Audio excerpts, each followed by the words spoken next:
20 साल बाद एक बार फिर तालिबान अफगानिस्तान की सत्ता पर काबिज हो गया है। अफगानिस्तान के बदलते हालातों को देखते हुए लोगों के मन में औरतों की आज़ादी और उनके हक के लिए सवाल खड़े होने शुरू हो गए हैं। भले ही तालिबान कह रहा हो वह औरतों को शरिया कानून के हिसाब से काम करने और घर से बाहर आने जाने की इजाज़त देगा, लेकिन वहां से आ रही तस्वीरों को देखते हुए इस पर यकीन करना थोड़ा मुश्किल है। तो आज के एक्सप्लेनर में बात इसी पर कि आखिर शरिया कानून क्या है और इसमें महिलाओं को कितनी आज़ादी है। शरिया कानून एक ऐसा कानून जो कुरान और हदीस पर आधारित है। कुरान मतलब जिसमें अल्लाह की तालीमात जो अल्लाह ने नबी के जरिए लोगों तक पहुंचाई। हदीस माने वो जिसमें पैगंबर साहब की जिंदगी से जुड़े तमाम पहलुओं पर रोशनी डाली गई। तो फिर शरिया कानून इतना सख्त क्यों है? शरिया में अपराधों को कैटेगरी में बांटा गया है, हद और तज़ीर। हद में गंभीर श्रेणी के अपराध आते हैं, इनके लिए सख्त सजा मुकर्रर की गई है, जैसे चोरी और अनैतिक संबंध आदि। वहीं तज़ीर में सजा का फैसला न्यायाधीश के विवेक पर छोड़ दिया जाता है। शरिया कानून दुनिया के 15 से भी ज्यादा देशों में लागू है। इसमें अफगानिस्तान, मिस्र, Indonesia, Iran, Iraq, Malaysia, Maldives, Nigeria, Pakistan, Qatar, सऊदी अरब, संयुक्त अरब अमीरात, यमन, बहरीन, सूडान और ब्रुनेई। लेकिन हर देश में ये अलग अलग तरीके से लागू किया गया है। इसके पीछे की वजह इस्लाम में 4 अलग अलग स्कूल ऑफ थॉट हैं। ये चारों अपने अपने हिसाब से कुरान और सुन्नतों की अलग अलग व्याख्या करते हैं।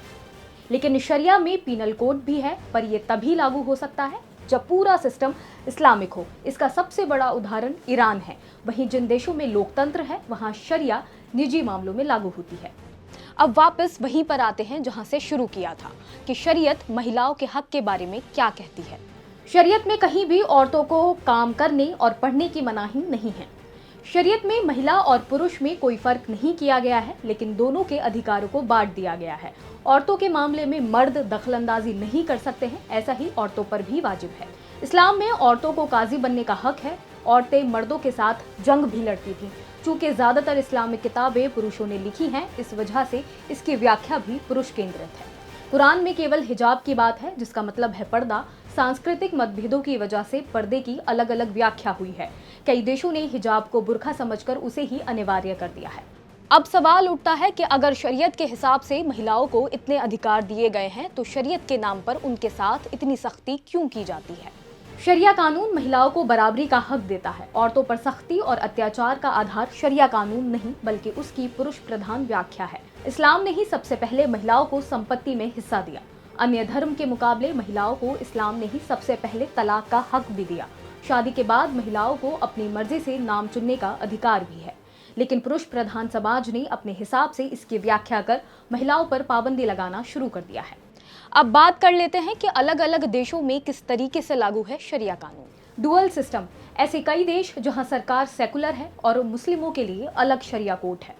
पूरी तरह इस्लामिक देश, ऐसे देश जहां इस्लामिक शासन है वहां पूरी तरह से शरिया कानून फॉलो होता है।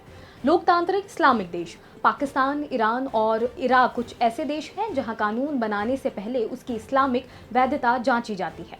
जिस शरिया कानून ने महिलाओं को कई अधिकार दिए, उसी के नाम पर पुरुषों ने उन्हें अपने अधिकारों से दूर कर रखा है। तो उम्मीद है शरीयत और शरिया कानून के बारे में आप अच्छे से समझ गए होंगे। तो ऐसे ही और वीडियोस देखने के लिए जुड़े रहें दैनिक भास्कर ऐप के साथ। शेयर और डाउनलोड करें दैनिक भास्कर ऐप।